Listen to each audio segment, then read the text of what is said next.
Hello, everyone. Thank you so much for showing up in today's session. Let's see if I could show my face. All right. Welcome. Um, Happy to have all of you join us in this wonderful session today on how to become a data analyst. And I can see you joining shows your enthusiasm for actually taking this part very serious in your career. So the AutoAid family, the AutoAid Data Science Hub, we're happy to have you join this session. Thank you very much for attending.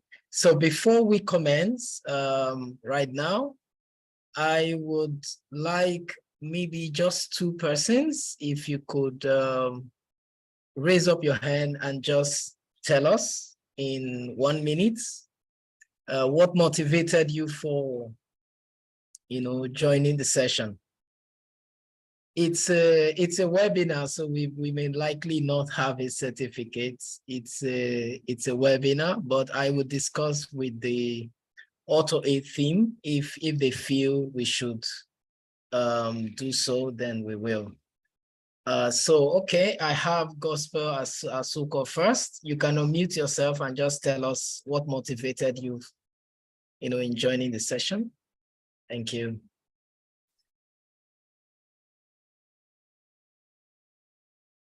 Yeah, you can unmute yourself, Gospel. Hello, good morning, everyone. Good morning, sir. Yeah, good morning. Okay, my name is Dr. Masuko.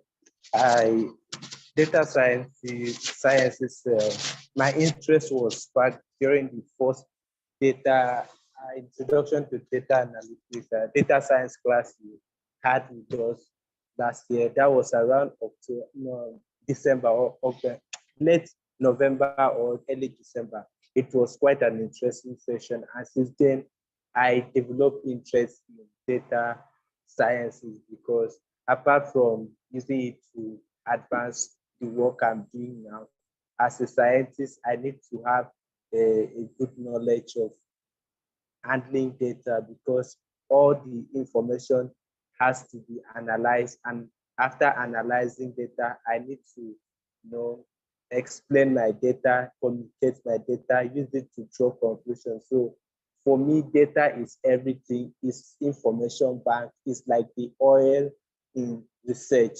So since then, it has been my motivation to push myself forward in advancing my data analytics skills.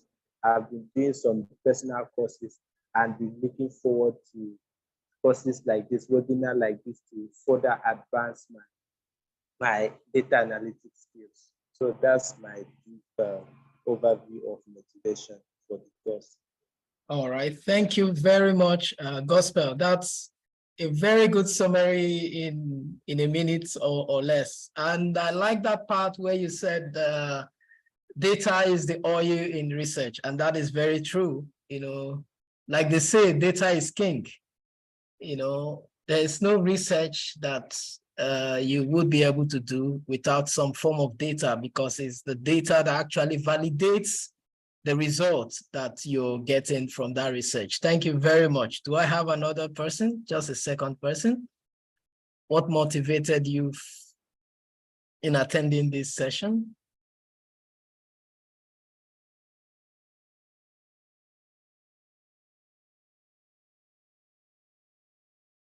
Okay, so I see no hand. So we can start the session now. So I'm going to be sharing my slide.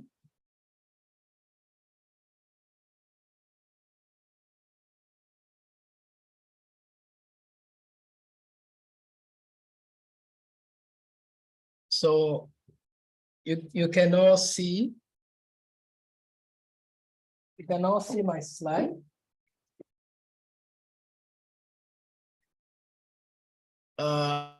Yeah, so could you just chat me up? Okay, yeah, I see.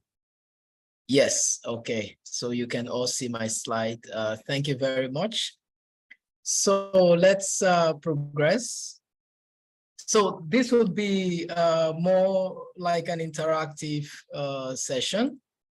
All right. So the moment we are done, I would like to hear your views and your opinion, because the goal why I am having this session is actually to stir up the interest of more early career researchers in the area of data analysis, because I feel once this area is gotten right, especially for those of us in the low and middle income countries, once we're able to get this path right, we will be able to generate quality research products, that can be published out there in high ranking journals.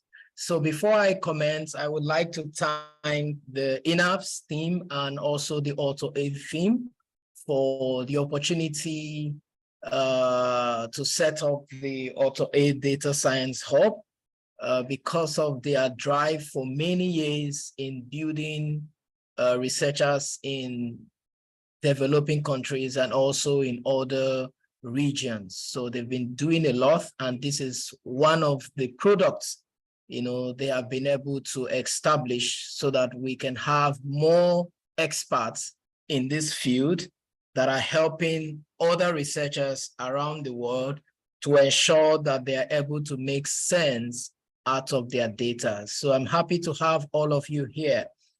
So the title for this webinar session, this masterclass session, is how to become a data analyst. And I will try to walk you through. My name is Felix Emeka Anyam.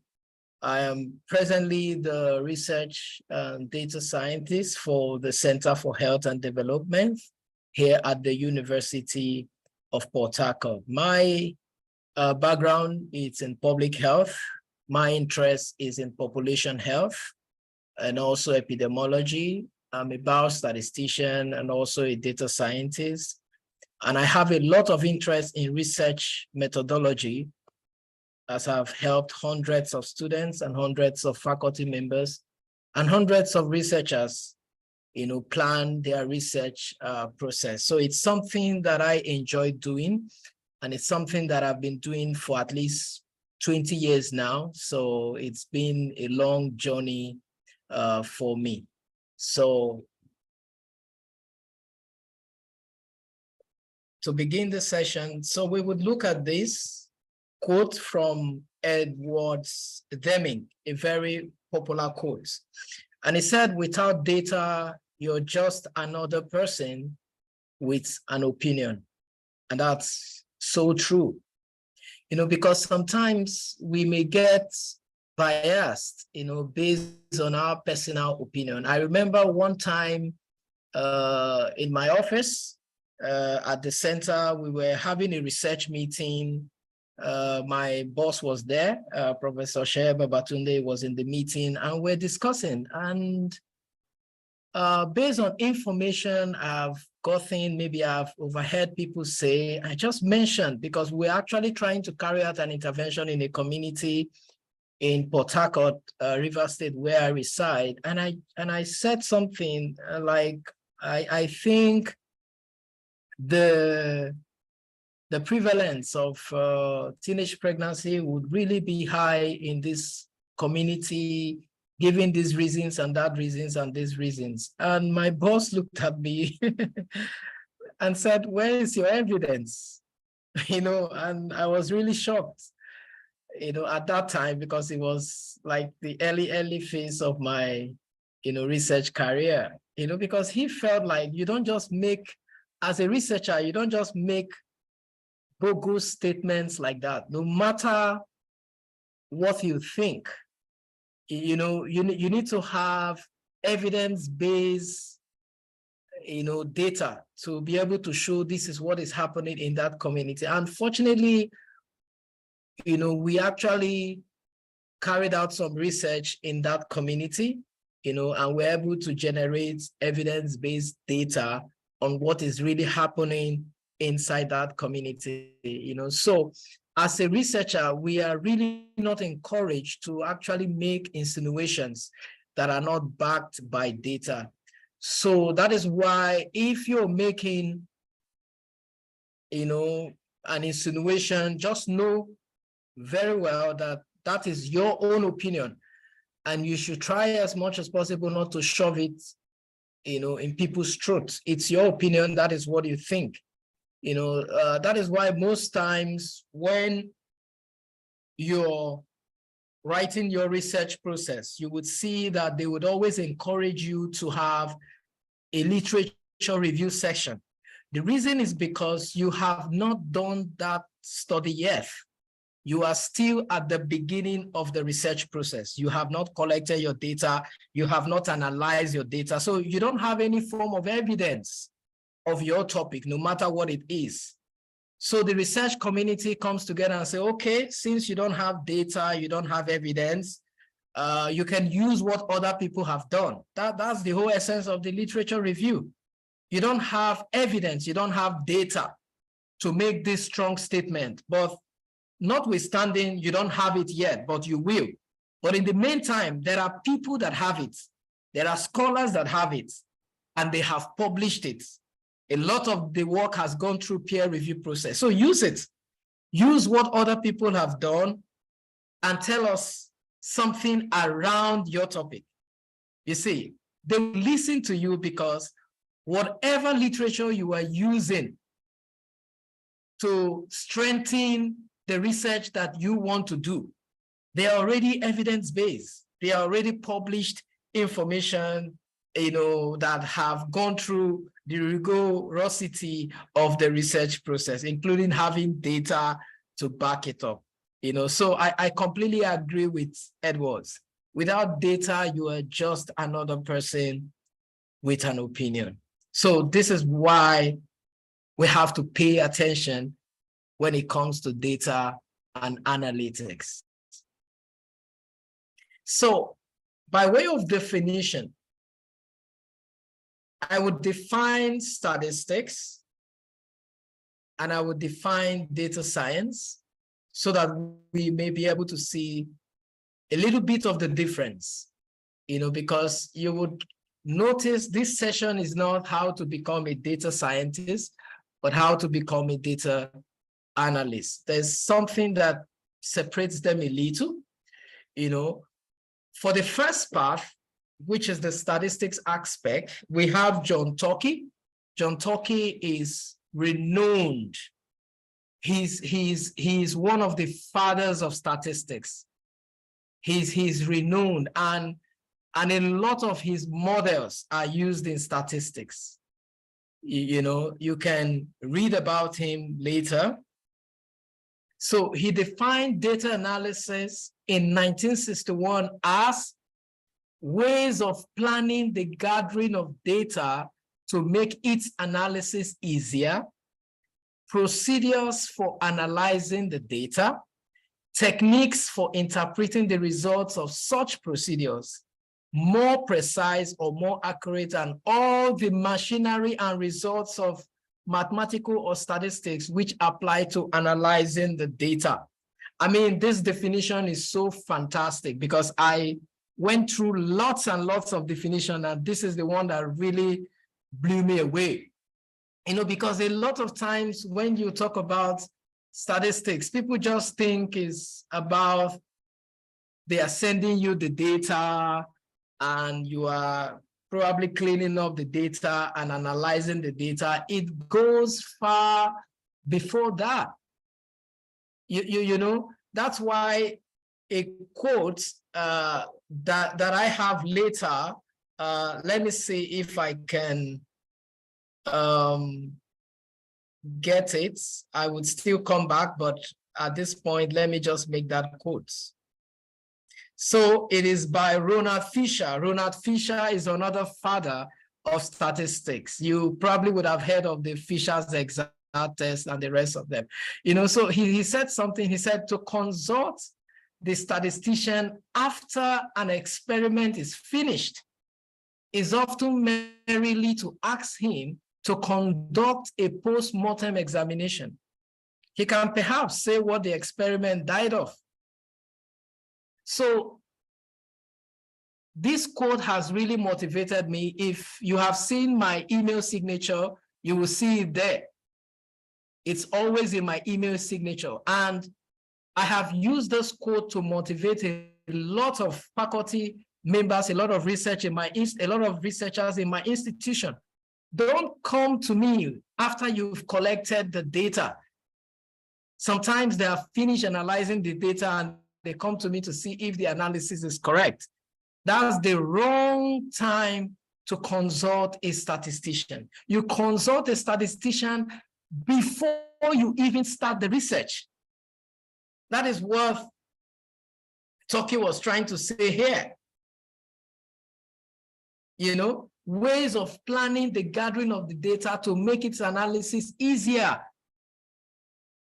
Right before you begin, consult the statistician or consult a data analyst so that they can plan the research with you.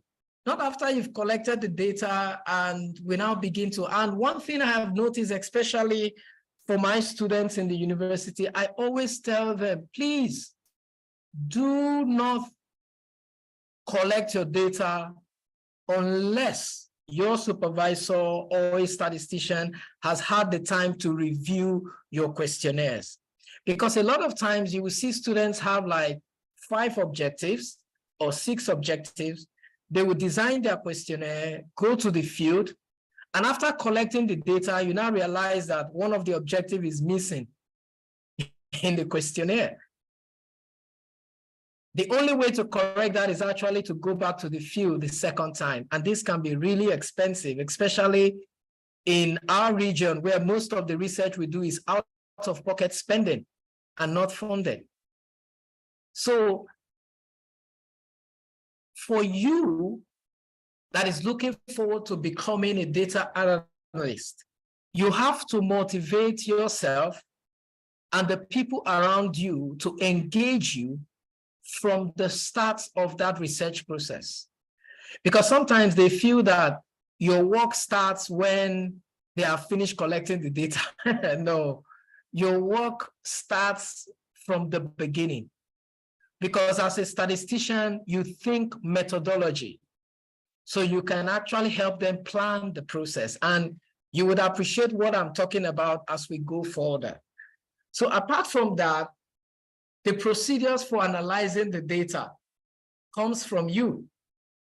The techniques for interpreting the results also comes from you, which is why I encourage a lot of people, please do not just send your data to a guy in a business center that knows how to use the statistical software. He may know how to use the software and analyze the data, but he may not be able to interpret the result for you. I've had issues where doctors, consultants, a lot of them, they come to me because they had some issues passing their exams. And why? Because the analysis result that was given to them, the person that analyzed the data is unable to explain the analysis result to them. So they struggle to explain it for themselves. And at the end of the day, they make a whole lot of mess of their work. So as a data analyst, don't be excited about the software. I would explain that further as we go. Be excited about your ability to understand what you're analyzing and your ability to be able to interpret what you're analyzing in simpler terms. And finally, all the machineries that goes in the process of the statistics. That is you as a statistician. But for a data scientist, what makes that difference is the structure and the unstructured data and the big data. So why the data analyst mainly works with data that are structured, usually data that are collected using questionnaires, using structured processes. As a data scientist, most times you'll be dealing with really big data that are not structured, data that are text scrapings from Twitter, text scrapings from Facebook, large video data, and the rest of them. So that is where the skill in programming in things like Python and Arrow comes in, because you can handle those kind of analytic process with normal, traditional or proprietary softwares, like SPSS, EPINFO, and the rest of them. So this is the little difference, I can say at this level. So we progress. So roles of a data analyst. One of them, the data collection process. Okay, you can assist with that.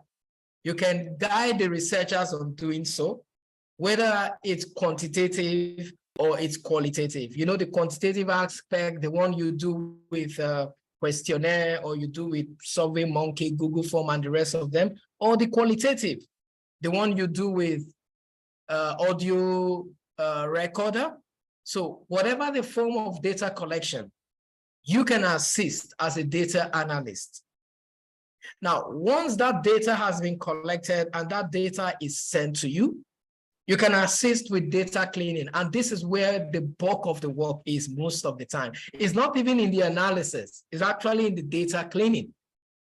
That is why if you are involved from the beginning, your data cleaning time may be minimal because you are guiding the researcher through the process.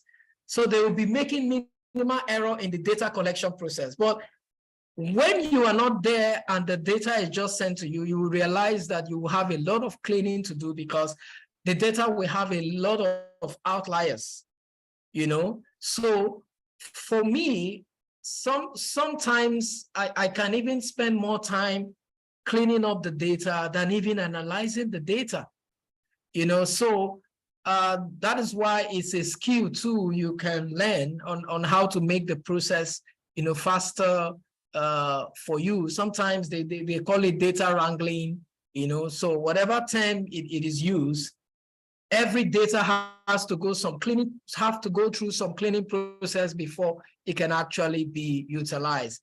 And also validation, validation, where you have to ensure that every inconsistency, every inaccurate entries, every outlier, let's say you are doing a study amongst undergraduates. If you're doing a study among undergraduates, definitely the year bracket, you will be seeing would be from like 16, 17 to up to maybe 35 or so.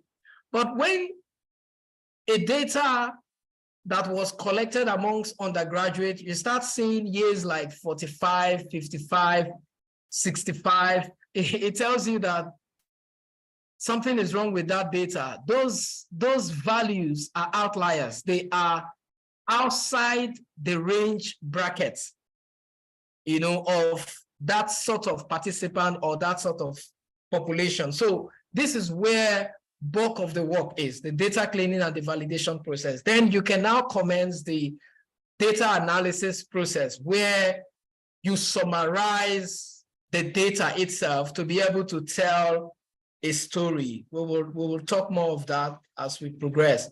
Then the aspect of the data interpretation and reporting. You have to build a skill in doing this. Don't be like those data analysts that analyze the data and you send to the clients. And the client comes to you and say, thank you very much. Please, could you help explain what you've done? You say, no. Is it not data analysis that you want? I have analyzed the data now. This is your data analysis. No, don't be like that. The reason why they came to you is not just to analyze the results and send to them. A lot of them may not even understand what you've done. your ability to be able to put that information in an understandable table and put some notes for them. I do that for my clients. I just make life easy for them, because the fact that you know how to do these things doesn't mean others know how to do it. So don't make it difficult for them. Once you have the ability to understand this process better. So once you've analyzed this data and all the numbers are jumping everywhere, please find a way to put those numbers together in a nicely represented tables and put some notes. You don't have to write the entire result, but just put some notes below the tables to actually guide them. And if they require a meeting, why not? Now that we have Zoom, you don't even have to meet with them physically. You can schedule an hour Zoom or so and, talk over things. That way they are able to come back to you and they're able to refer people, to you. So the other one is problem solving. You have to have this at the back of your mind, that as a data analyst, people will come to you. Businesses will come to you. Researchers will come to you. PhD students will come to you because they believe you can solve their research problem. So don't be a one-sided data analyst. All you know is how to use statistical softwares. You don't know any other thing. So they come to you and say, no, this is not my area. Just bring the data and I will analyze it for you. That is all I do. No, you have to be very robust. If you want to be in this field, you have to be really, really robust and all-rounded.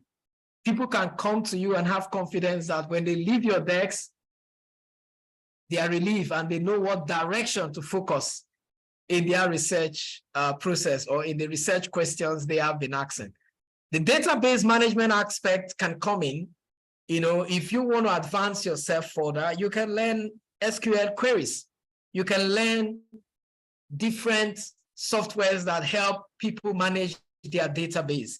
In the academic setting, we use more of Excel to do these things, but in businesses, in big businesses, most of them can use SQL. So you can go beyond to actually learn this. The banks maximize the data security people.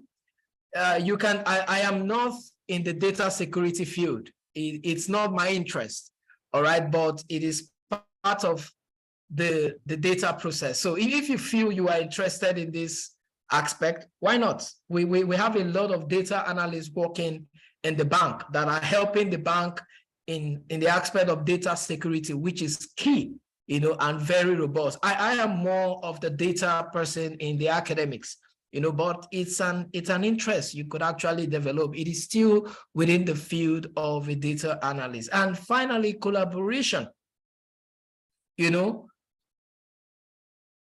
Your work as a data analyst can cut across different fields. I collaborate in multidisciplinary field. Even if I'm from the public health, epidemiology, biostatistics, population background, I collaborate anywhere. As a data analyst, the principles is what matters. And as long as you have the principles in your head, you can cope anywhere.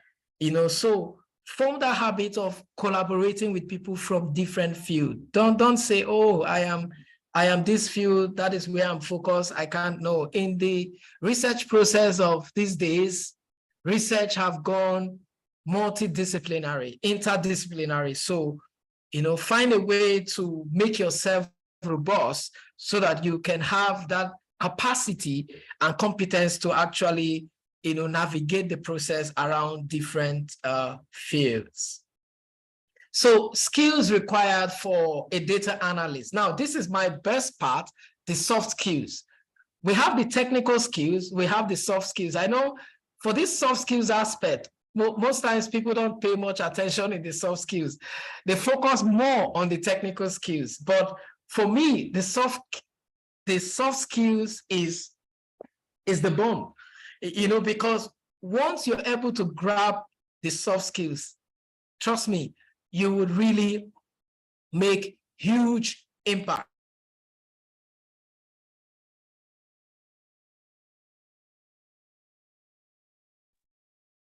And what are these soft skills? The first is understanding basic statistical principles and concepts. I have been opportune to be in events,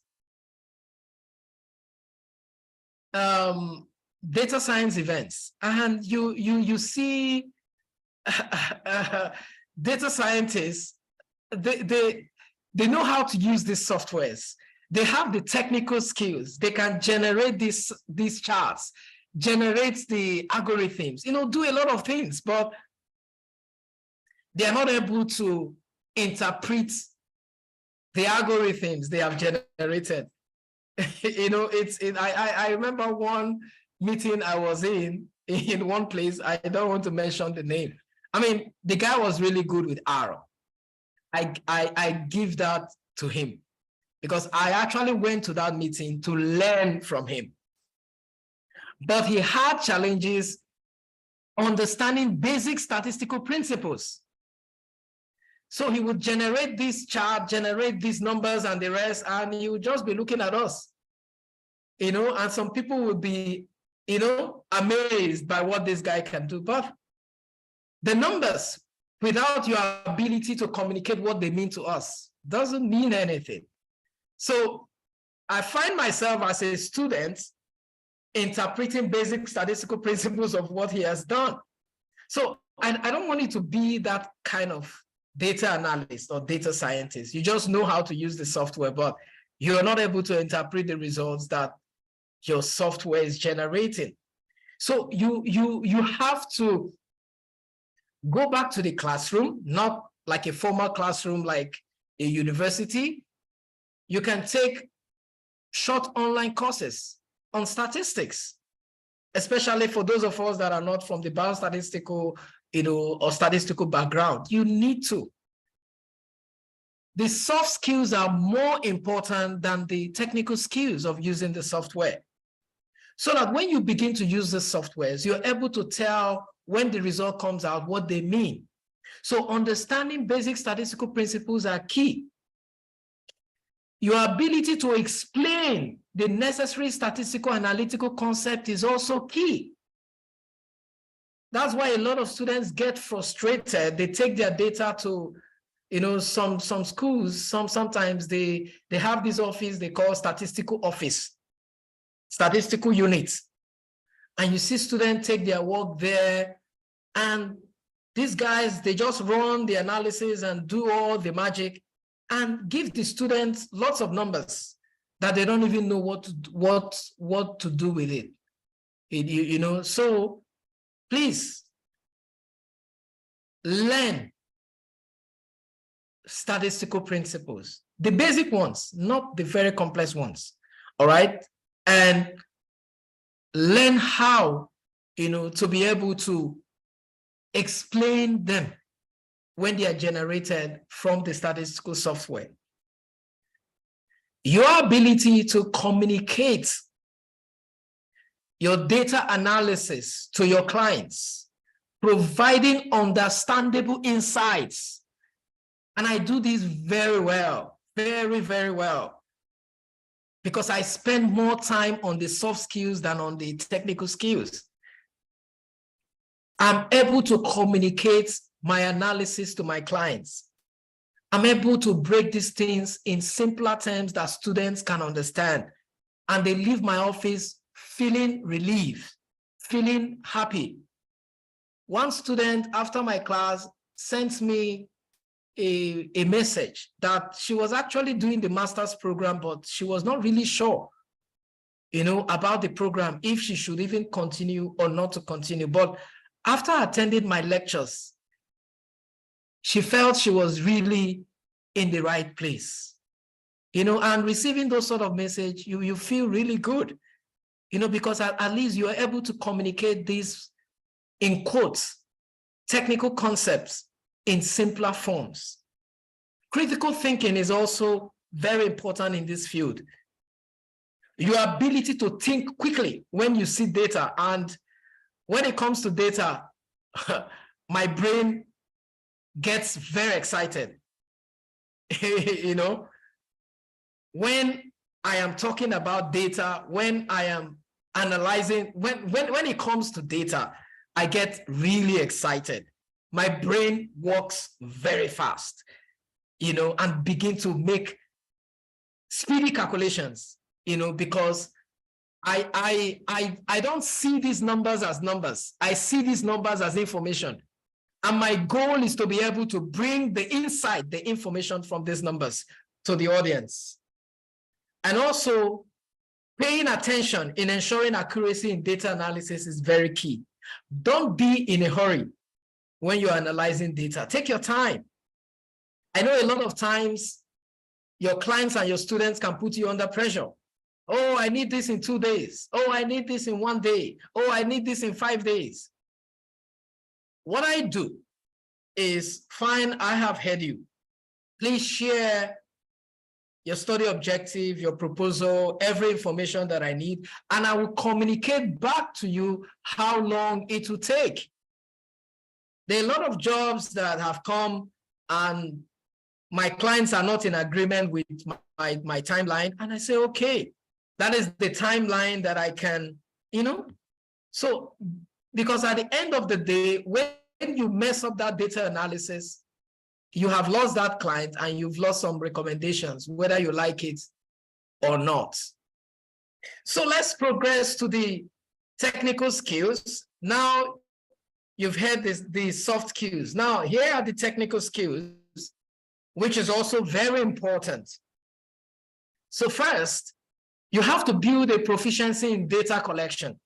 And there are several platforms that are available, for data collections. And I have used Google Forms very well. I use it regularly. SurveyMonkey I have used. Quadrix I have used, at least some of our Canadian clients in my center.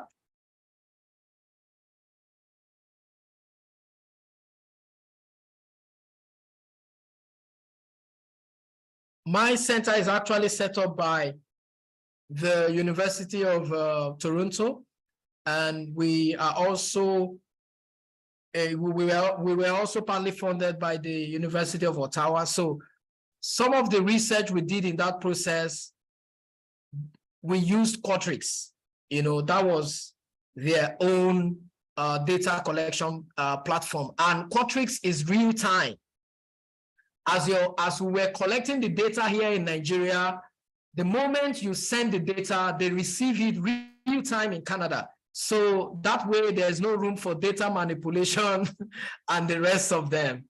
And presently, there's a clinical trial that is ongoing, a national clinical trial that is happening right now in 4 different states in Nigeria. So I am the data officer for Port Harcourt. So we are actually using RedCap for data collection and the rest of them. And I would like to say that this RedCap, it's been there for a very long time. I know when the University of Vanderbilt, started a course, that helped them validated the RedCap. It was in 2013. I was one of those that actually, were part of the validation process for the RedCap. I didn't know that this software would be a big deal right now. So there are a lot of them that I have listed here. You also have Tableau. Tableau may not be used for data collection per se, but it can connect real time and pull data from a variety of sources. The web scraping tools I use mainly by data scientists, because they help you scrape data from Twitter, Facebook, and the rest of them, all those kind of big data, collection. So skill in data collection as a data analyst is very important. All right, so other technical skills are proficiency in the use of statistical softwares like SPSS, Epinfo, Stata, SAS. I use a lot of them. Proficiency in SQL, like I mentioned, for database management. Big organizations use SQL for database management more than Access and Excel. So it's a good thing to learn if you have the time. And also you can learn programming language like Python and Arrow. I use more of Arrow than Python because of the Arrow Studio. It flows very well with me with the data analysis part. But there's what they call pandas in Python. So if you want to use the Python for analysis, you can use you can download pandas. You can pandas for Python. And for visualization, Arrow does visualization very well.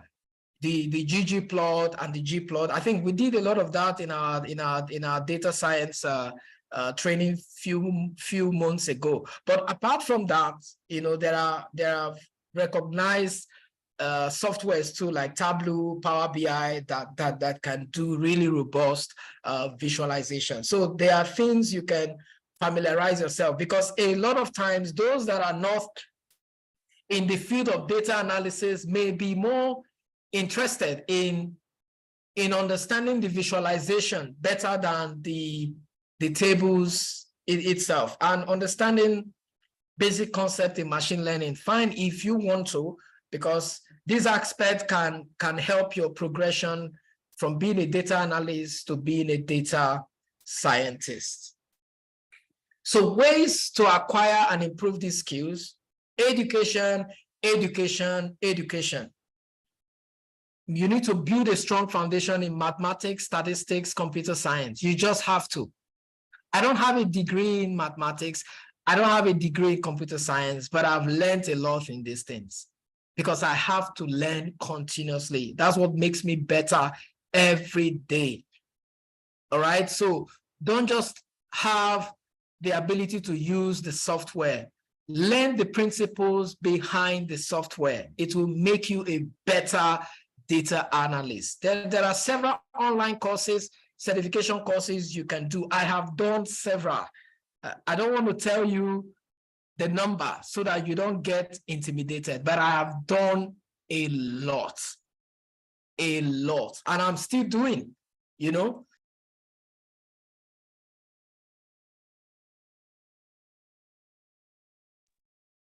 I have been doing these certification courses since early 2010, 11, 2012, 2013. I've been taking certification courses up to 2022. So I am always up to date. And a lot of times when I apply for jobs, I'm not applying because I need those jobs. Most of the applications for vacancy openings are not because I need them. It's just to see if I am employable. So if you're sending CVs and you're not getting emails for interviews, please, you need to go back, especially if you're interested in the field of data analysis. You need to go back and look at your CV. Maybe you are not employable. I mean, sorry, you don't have to take that in a negative light, but that's the truth. If you're submitting CVs and you're not getting emails for interview, you need to go back and look at your CV. Maybe it's not compliant for this century. So you need to do a lot of work. Programming languages, there are a lot of them. Python, Arrow, SQL, they are very popular. Familiarize yourself with data analysis tools that I've mentioned earlier: SPSS, Epinfo, Stata, SAS, WinPeppy. There are several of them, and I use a lot of them too. And also practical projects. Sometimes you can volunteer. Be an intern for organizations. Sometimes organizations said they are looking for intern data analysts. If you're a beginner, I have done years of volunteer work. I've done over 10 years of volunteering, helping to analyze data for free for organizations. I have analyzed data for free for big organizations. I don't want to mention their names, just because I need that name in my CV, and I also want to build my skill in that aspect of data analysis. So it's not always about the money. It's not always about the money. Sometimes you can actually do these things for free to build your practical skill. And the second path is reading books and research on research, okay? And I have several of them, and I read a lot of them. Joining communities that are interested in data science, you know, Arrow has a blogger group, a community group, Python does, Kaggle towards data science, a lot of them. Join them. We have one, the AutoAid Data Science Hub, you know, where we communicate. It's a community for data analysts and data, you know, scientists. Continuous learning, always staying current. That's my mantra. I'm always current. What is happening now is ChatGPT. I've done a course in ChatGPT. I know a lot of you use ChatGPT, but you have probably not done a course on it. That's why you don't even know how to use it well. I've done a course by, I think, Data Camp on ChatGPT, which has enhanced my proficiency in communicating with AI tools. You know, there's actually something they call prompt engineering. I don't know if you have heard it. Prompt engineering is a skill that you get that helps you communicate with all these AI tools like ChatGPT and the rest of them, all these chatbots. So there are skills to actually talk to this machine and get better results. It's actually called prompt engineering. You can Google it. Then your communication skills. Very important, because you can't be a data analyst and not able to communicate what you do. So you need to build our skills to be able to communicate your work clearly, concisely, and compelling for your clients to buy into it. So we're actually done in the, in the process of, how you can become this data analysis. Now we want to look at the scientific method. In practicality, how does this thing work? So in a few minutes, I'll be taking you through the session of, because I have said a lot of things and some of you are now finding it difficult to link. Okay, now you've told us how we can do this, but in real life, how do they work? So it's the real life now that I am going into. So for those that have put a message in the chat box, oh, beautiful. Someone have actually shared a link for joining the AutoAid Data Science Hub. So yeah, so you can also chat me up. You can also chat me up so that yes, so my contact is there. You can chat me up so that I can also add you to the group. Okay, so before the question and answer, let me roll up on how these things apply in real life. Then we can take question and answer. So there's something we call the scientific method. As a data analyst, you have to understand this and you have to really love it. Because a lot of times we think our role starts from here, analyze data. No, your role doesn't start from analyze data. Your role as a data analyst starts from when you're seated with the research team on understanding the problem they want to research on. That's where they should bring you in. Not at the end, but from the beginning. Because that way you're able to plan the research with them.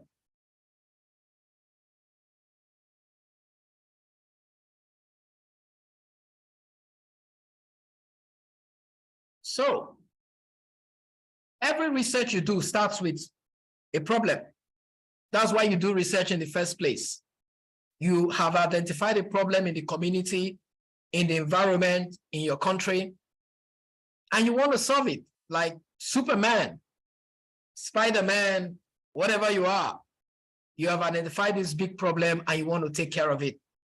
But you don't have this superpower like Superman and Spider-Man and the Hulk and the rest of them. There are so many of them if you watch Marvel series, okay? You see a lot of these marvelous superhumans and you wish you could be one, you know? So, we were not given those sort of powers, but we're given academic powers to solve problems. So as a data analyst, that's where you come in. You can actually be part of the team that can solve this huge problem. All right, so they have identified the problem and they've mentioned to you what the problem is. Like in one of my masters, I did a study where, because apart from my interest in health, I also have interest in audio engineering, meaning that I'm interested in how sound is produced in churches, okay?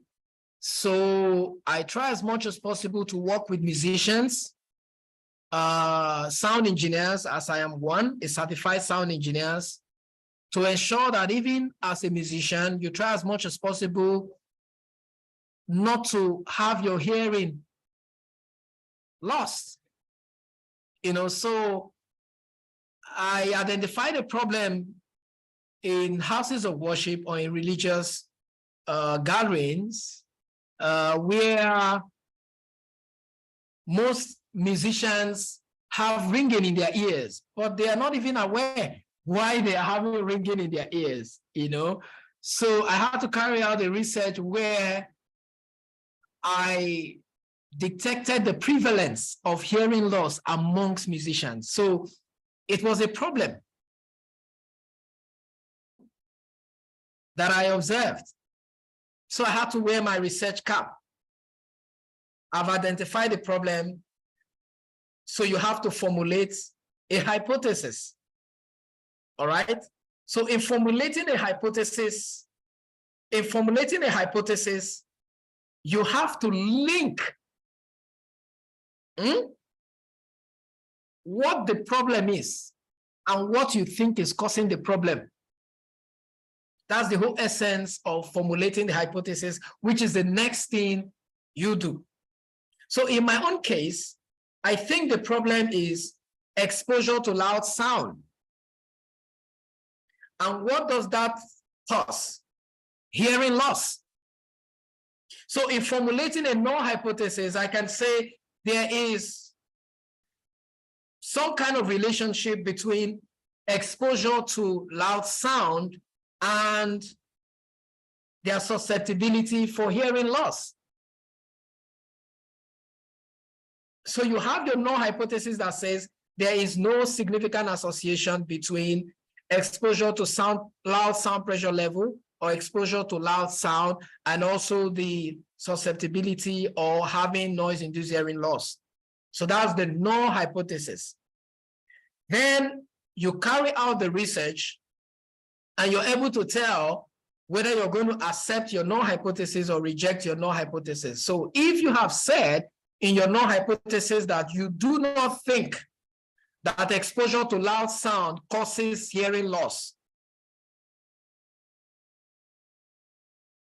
you have to prove that. So that is the research process itself, to prove whether exposure to loud sound will cause hearing loss. That's why you have to formulate a hypothesis, because the hypothesis guides the explanatory variable and the outcome you're expecting to see. So after the hypothesis is formulated, the alternative hypothesis can be there or not. It's just the opposite of the null. Why the null says there is no significant association between exposure to loud sound and hearing loss. The alternate hypothesis is there is a significant association between exposure to loud sound and hearing loss, meaning exposure to loud sound can actually cause hearing loss. All right, so you have formulated a hypothesis, you now have to move to designing the experiment. So in designing the experiment, which is the third path. As a data analyst, you have to also wear your research cap because they go hand in hand. And two things you have to remember, which I had mentioned earlier, is exposure and outcome. In every research, there's an exposure and there's an outcome. So in the example I've given to you, what is the exposure? Loud sound. What is the outcome? Noise-induced hearing loss. So your understanding of the exposure and the outcome helps you design your experiments. It helps you to know what study design you're going to be recommending to your clients. This example I have on my screen, if you look at it, you can see what is happening. The first one shows the exposure of elevated temperature. That's the exposure. What is the health outcome? Health-related death and illness. The second example shows there was an exposure to worsened air quality. What is the outcome? Premature death, acute and chronic cardiovascular disease, and respiratory illness. So there's always that association between exposure and outcome. In every study you do, there is the exposure part, there's the outcome part. We usually call the exposure part independent variable. Sometimes we call them explanatory variable, and we usually call the outcome part dependent variable. So your ability to understand exposure, understand outcome, and where they are placed is what enhances your ability in choosing the right methodology. So for a study to be a cross-sectional study design, the exposure and the outcome have to be in the same population. Using my study as an example, I have musicians that are exposed to loud sound. And amongst those that are exposed to loud sound, I want to know how many of them have noise-induced hearing loss. So among 100 people that are exposed to loud sound, or 100 musicians, I test their hearing one by one. And I'm able to tell out of the 100, 10 of them have noise-induced hearing loss. So 10 of 100 is 10%. 20 of 100 is 20%. So if 20 musicians have hearing loss, amongst the 100 musicians that are exposed to loud sound on a weekly basis, then it means the prevalence of noise-induced hearing loss in my study is 20%. So every study you want to do that is a prevalence study is a cross-sectional study. So anytime you want to do a study that you're going to be looking at the outcome inside the exposed population, then it's a cross-sectional study. Because at the end of the day, you want to be able to tell the prevalence of that outcome in the exposed. It's like using a camera to snap a picture, and the flash from the camera and the picture, which is the outcome that comes out. So the flash and the picture, they are in the camera. So that's a cross-sectional study. So where you have the exposure and the outcome in the same population, you're able to advise your client and say, well, from what you have explained to me, I think your study design will be a cross-sectional study design. If it's not a cross-sectional study design, sometimes it may be a case control. A case control is slightly different. In a case control, you only deal with those that have the issues. So if I want to turn my cross-sectional study into a case control study, then I would not be going for the population that is exposed. I will go to those that already have hearing loss. So for a case control study, you go to the population that already have the condition you're interested in. So the population already have noise-induced hearing loss. So you meet the 100 people that have noise-induced hearing loss, and you begin to ask them retrospectively, backward, what they were exposed to. That's a case control study. So they already have noise-induced hearing loss, and you start interviewing them and say, okay, are you a musician? How long do you play?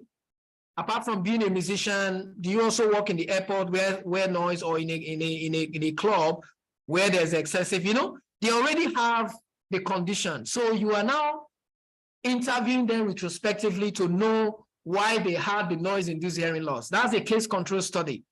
All right. So you meet the outcome. The exposure is at the back, which is different from the cross-sectional where the exposure and the outcome is in the same population. So you have that group that have noise-induced hearing loss. You're asking them what they're exposed to. You have another group that does not have noise-induced hearing loss as your control. You also ask them what they were exposed to, so that at the end of the day, you'll be able to beat your chest and say truly that the reason why you think they have noise-induced hearing loss is because they were excessively exposed to dangerous amount of sound pressure levels. So that's the second one. The third one is the cohort study. Now, in the cohort study, they don't have the condition. You are responsible for the exposure. Well, I don't think any ethics committee will approve this kind of study. All right, but I would use it as an example, okay? So that I will maintain the same research process. So if I'm going to do my study using a cohort study format, what I'm going to do is I'm going to have a group of people. They are not musicians, just a group of people. So that group, if I have like 100 persons, I'm going to divide the 100 persons into two groups. First 50, second 50. The first 50, I will encourage them to go to a club where I have mandated the DJ to play music at 100 decibels and more every night. So they are mandated to go to that club every night for 1 month. And while they are there for 1 hour, 2 hours, they are listening to songs that are high sound pressure level. The WHO recommended sound pressure level is 85 decibels. So they are exposed to 100 and above. So one group, you expose them to that dangerous amount of sound pressure level. The other group, you don't expose them to sound that high, maybe 30 decibel, 40 decibel. Then you follow them up for 1 month. And after that 1 month, you assess their hearing loss and see which group will have more hearing loss. Of course, we can guess that the group exposed to that amount of sound may have more hearing loss than the other group. So that's a cohort. They don't have the outcome. You expose them and you follow them up to see whether they will develop the outcome you're interested in. And the final one, in designing the research, which is part, of the research process, is the experimental. This one is beneficial in the sense that you have patients that have a condition and you want to test a new drug. So they already have the condition, whatever it is, cancer, whatever it is. So you want to administer a new drug to them to see whether after a while, that outcome, whether it's cancer or whatever it is, will go away, whether they will become better. So one group, which is the treatment group, you administer the drug and you follow them over time and see whether the cancer will be wiped away. The other group, you give them standard treatment, placebo, whatever it is, but not the experimental drug to see whether the cancer will also be wiped away. And at the end of the day, you assess the condition of the cancer, which maybe you may be able to tell at the end of the day that the drug has the ability to reduce the incidence of the cancer in the patients or the prevalence of the cancer in the patient. So these are your study design. So you have stated the problem, you have formulated your hypothesis, you have designed the experiment. So they know what study design to use. The other part is now the data collection. But before they collect that data, you have to tell them they have to scientifically calculate the sample size. Because a lot of people think you can just decide on what number you want to collect in terms of the data. No way. There has to be collection. All right? So you have to tell them, now it's time to collect your data, but you have to scientifically calculate the number of participants that you're going to recruit.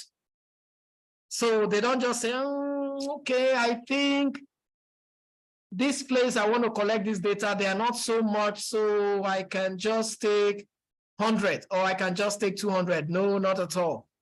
You have to scientifically calculate your sample size, so they need to know that. For cross-sectional studies, like I just explained, these are the formulas that are usually used. This is very popular, KISH, Z square PQ over tolerable error square. For comparative study, you know, the formula by Kirkwood is usually recommended, where you get the first prevalence, the second prevalence, and the rest of them. But whatever it is, they have to systematically calculate the sample size. They can't just choose whatever number they want. And after that, okay, this is if your study is checking differences in means, you can also use this one. Another thing they have to know is you don't just go into the population and choose anybody you like. You have to follow a sampling process in selecting the participant that you want to use. So these are part of the methodological skill as a data analyst you have to build in the scientific inquiry process. They have to know that you don't just go there and say, oh, you come join the study. You know, there is a systematic process in actually selecting this sample. All right. And the probability process can use random, stratified, cluster. The non-probability, which is usually not recommended, is where you do some form of convenient sampling. You don't follow any systematic process. You just choose the sample as you like. And when you use a non-probability sampling method, choosing the sample as you like, your data collection already has a very high tolerable error.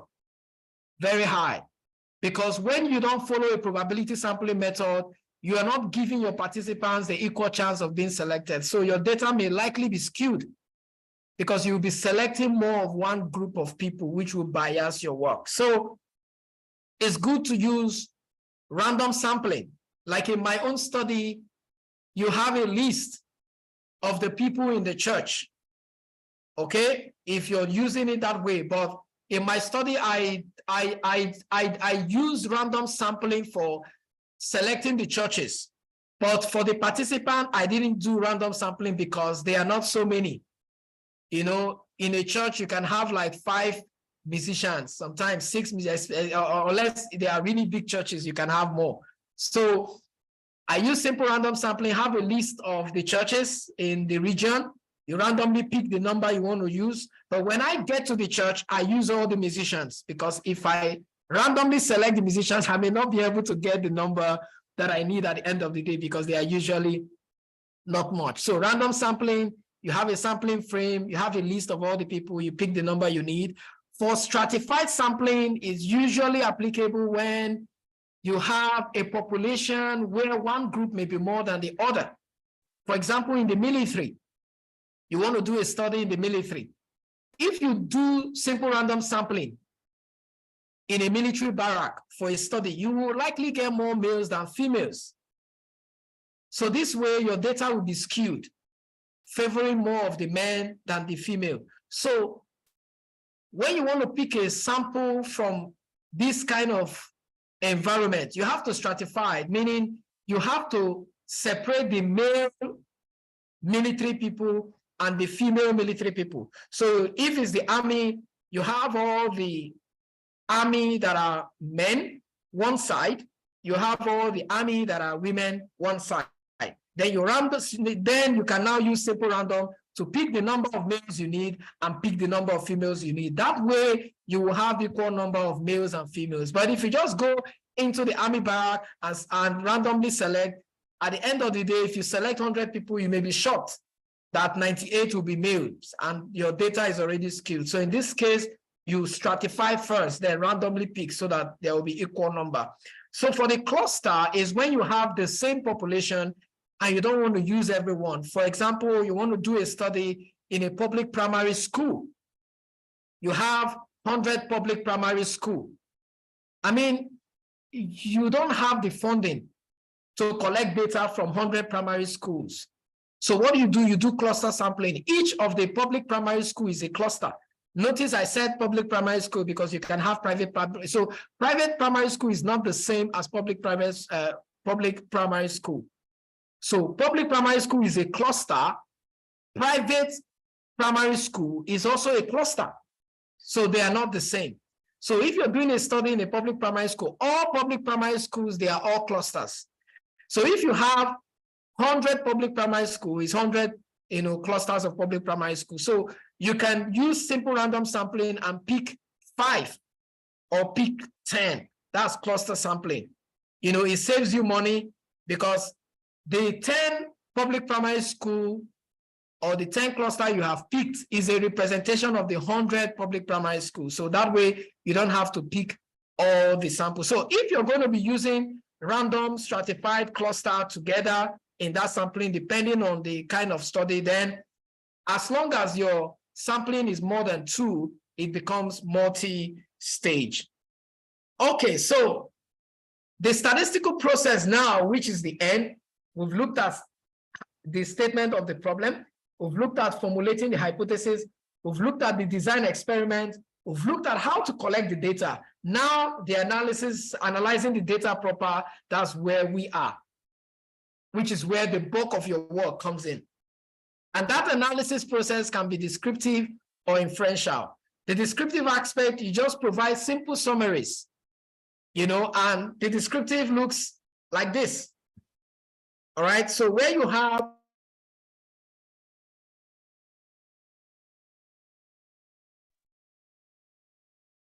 have things like tables like this, charts like this, that has frequencies and percentages, that's descriptive. You're just describing the data. You're not using any form of inferences. You're not saying this is associated with this.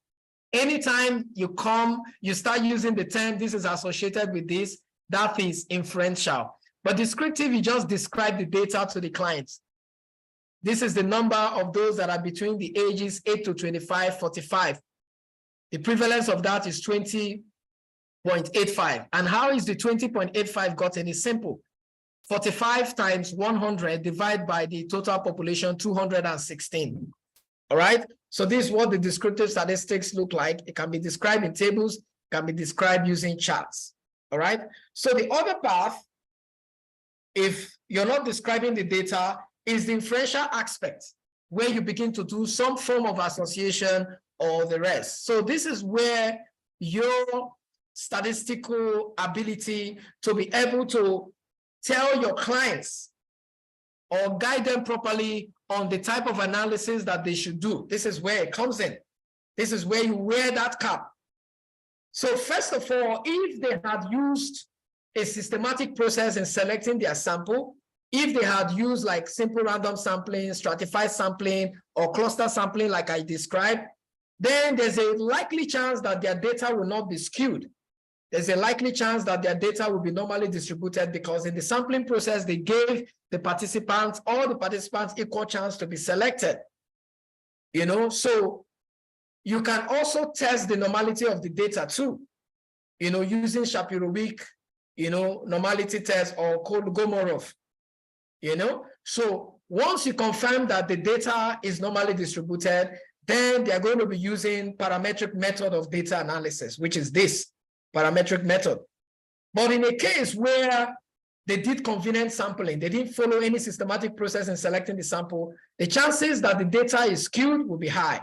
So you are advising them that because your data is skewed, which you can also check, using the Shapiro-Wilk, they will be using non-parametric. So if they are using parametric, if they are going to be comparing two means,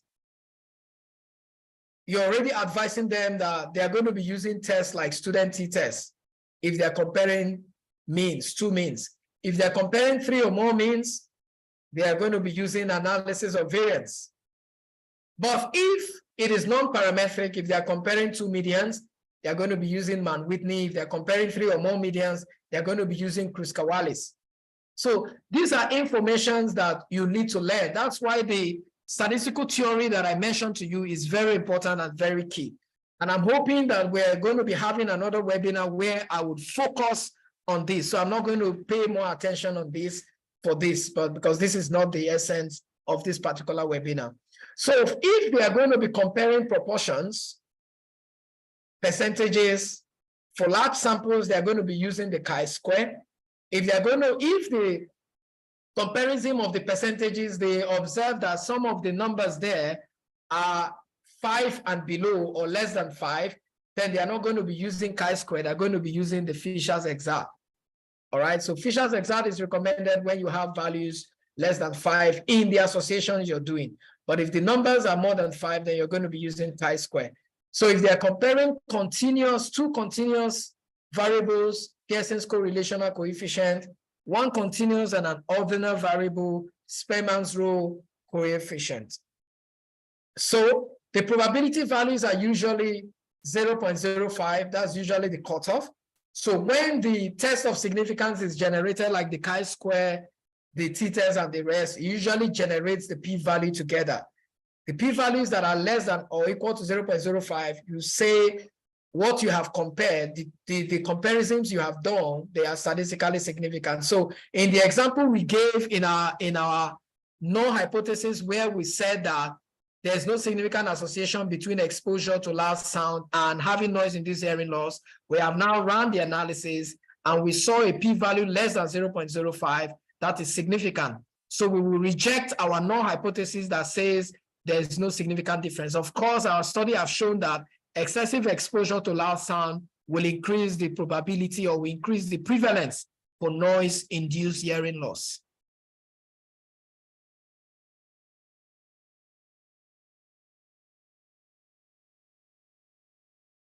Okay, so we move on. We'll soon be wrapping up. All right, so this is what the inferential statistics table looks like. You usually have your variables this way. Your variables are here. Like in our own case now, we were looking at association between the social demographic and the noise-induced hearing loss. So from these, you can see that those that are older in age, greater than 35, had more noise-induced hearing loss. 65.88% is higher than 34.12. And we can see our chi-square is 16.50 and our p-value is significant. So we are using chi-square because we are comparing the difference between 65.88 and 34.12. So we can say those that are older in age will likely have more noise-induced hearing loss than those that are younger. And that difference in percentages is significant.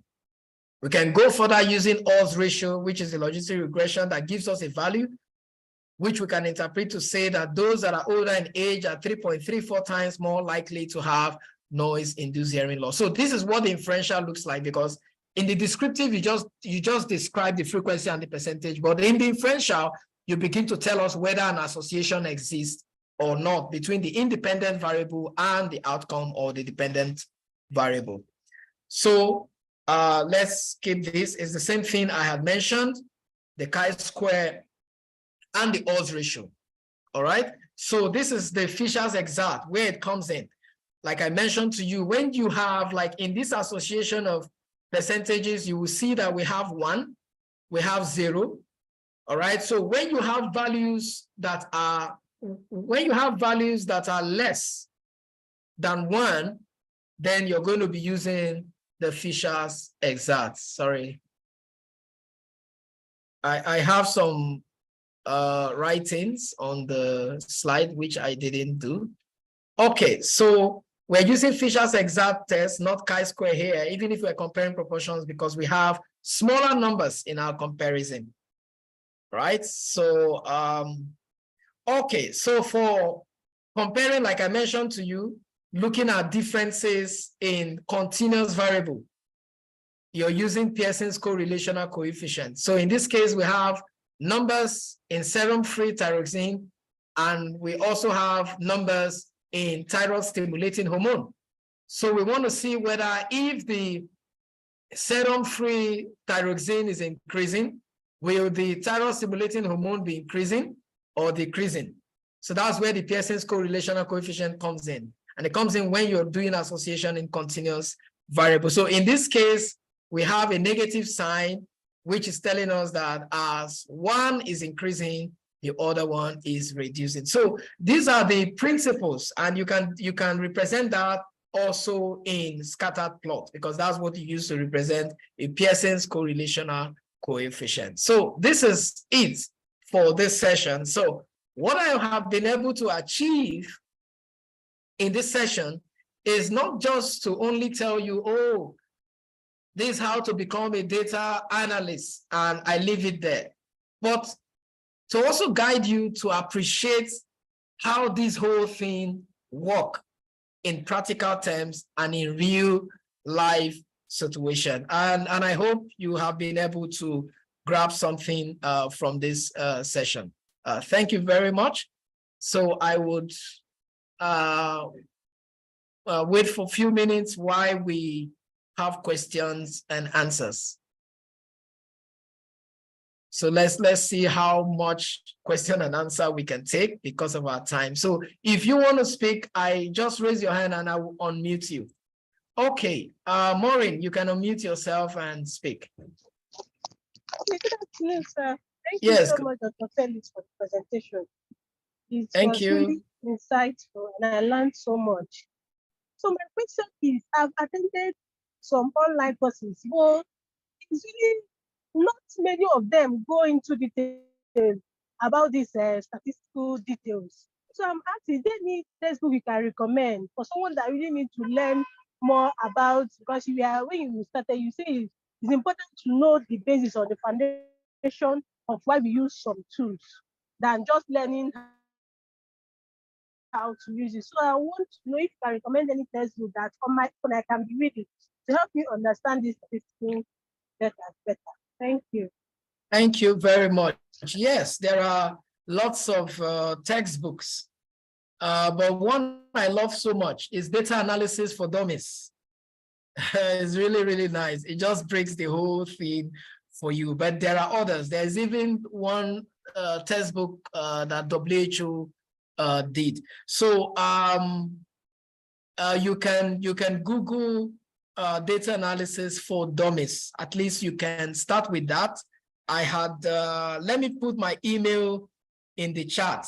So I think I have some really nice ebooks, you know, which can give you very good foundation. So I'll put my email, and you can send me an email. I'll be happy to share those materials with you. Okay, so that's my email. You can copy it down, send me an email. I'll be happy to share those materials with you. But that is the one you can actually start with first. But there are other nice ones that I don't have in my head, but I have them. Yeah, I hope that is helpful. Thank you. So, Maureen, have you? I don't know who spoke first. Maureen, you can unmute yourself. Yes, I've spoken already. Oh, yeah, okay, okay, all right. I'll send you a mail later. Thank you. Okay, all right. Abubakar, you can unmute yourself. Abubakar, you can unmute yourself. Thank you. Thank you. Hi, Dr. Felix. Hi, I hope you're able to Abubakar. hear me. Yes, I can hear you. This is Abubakar. Yes. And I'm joining the call from Somalia. Okay. I work for World Vision as an M&E coordinator on a USAID funded project. Okay. And as an M&E, of course, I deal with a lot of data. Okay. And most of the time I work with, I use Stata for my analysis, but then Okay. I still find a lot of interest in R. Then I'm trying to learn also R, but then sometimes you find that the two, learning the two software packages at the same time sometimes poses a challenge. Do you think I focus on one, or I can do this? Um, I can work on them. Yeah. well, Abubakar, in this our field, you don't have to focus on one. Trust me. You have to learn as many as you can. I'll give you a very good example. One time, I went for a UN interview. So when I got it, it's a very funny interview. I've not had an interview like that, and I would tell you why it's funny. We got there with the whole security, everything, I think we're supposed to be 10, the final shortlist, but at the end of the day, we're like 4 that showed up. They didn't even say much to us. They welcomed us, took us to one big boardroom, brought 4 laptops, on it for us, and said, this is an Excel sheet of their data from the field. Analyze it, generate a result, and we'll print it, and you can go. That was the interview. And interestingly, they didn't provide any statistical software. They said we should analyze with Excel. And I know how to analyze with Excel. So some of my colleagues don't know how to analyze with Excel. So the point I'm making, you never know where you would find yourself and because different organizations have different preferences. Like if you're going to be targeting organizations like WHO, CDC, you have to learn how to use EpiInfo. I have been using EpiInfo for almost 15 years now, and I still use it because WHO, EpiInfo is their software.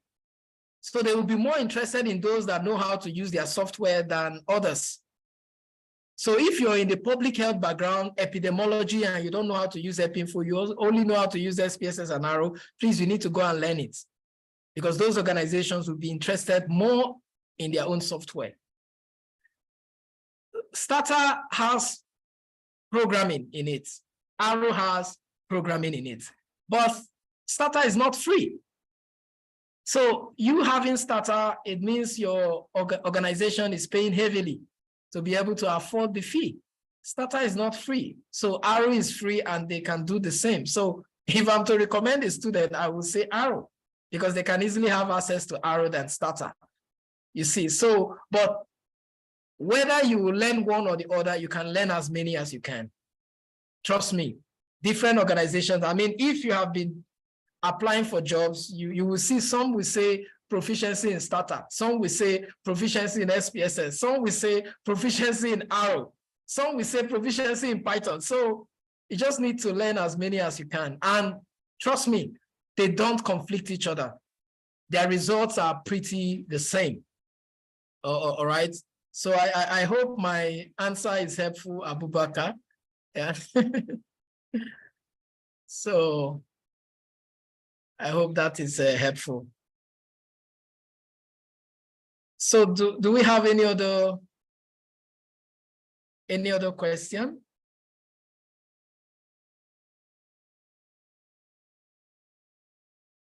Hello, can you still hear me? Oh, okay. Jotam, yeah, please. Yes, my name is Jotham. Thank you for the presentation. That was awesome. I had a little concern on the aspect of cohort study. I wanted maybe to get some clarification on prospective and retrospective cohort study, and whether a cohort study must it only exists when we have the subjects are subjected to a specific condition. What if a situation is occurring naturally? Maybe like like a situation whereby we follow a cohort, maybe from people who are born in the same period of time for a duration of 15 years and find whether they developed a specific condition, maybe of a specific disease. Is there any difference between are there three classifications, that is retrospective, prospective, and cohort study, or it's one which is divided depending on whether you're looking the data backward or you're looking for the data forward? Okay, well, both applies. You can do cohort prospective, you can do cohort retrospective. Now, the retrospective cohort, what makes it retrospective is the exposure has already happened before you started the study. That's what makes it retrospective, meaning that you come into a community that probably there's been some gas flaring, and the gas flaring has been happening maybe years before the research.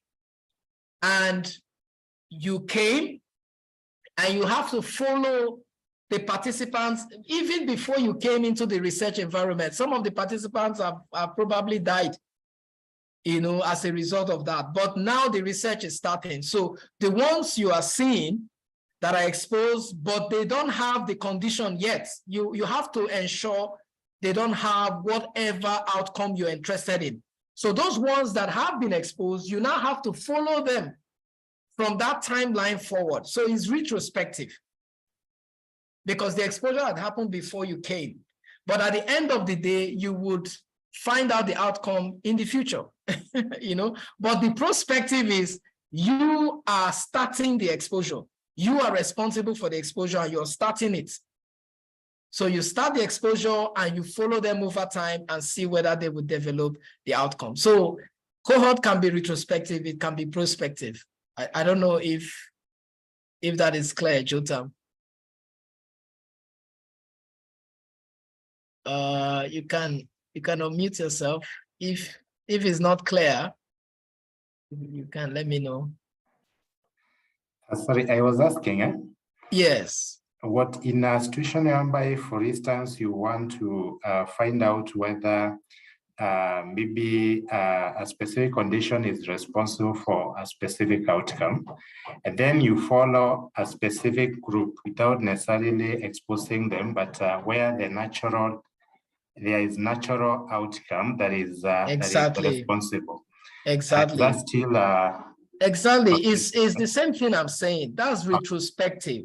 Okay. It's the same thing we're saying because the exposure was before you started the study. You are not responsible for the exposure. So there's a retrospective exposure before your study started. So your own is to follow them going forward to see whether they will develop the outcome. Yes. So it's a retrospective cohort. Yes. Yeah. All right.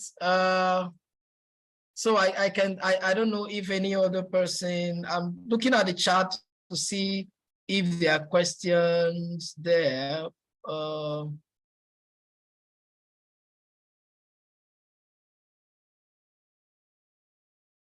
All right, so I'm not seeing any further question in the chat box, but you can always reach me. I have shared my email. You can always reach me and you can join the AutoAid Data Science Hub. At least we hope what we really want to achieve with the data science hub is to be able to have this sort of trainings in little bits. You know, at the end of the day, people will be able to have some really good theoretical stand for their data analysis career. You know, not just raising people that just know how to use the software, but raising people that also know the soft skills behind the software. And that would really, really be helpful. So I want to say thank you to everyone that have joined, and I'm hoping we would see in another session. So before you go, please, sorry, just a second. I'm trying to take Before you go, can I please take a snapshot of those that are here? Just a second, sorry, trying to.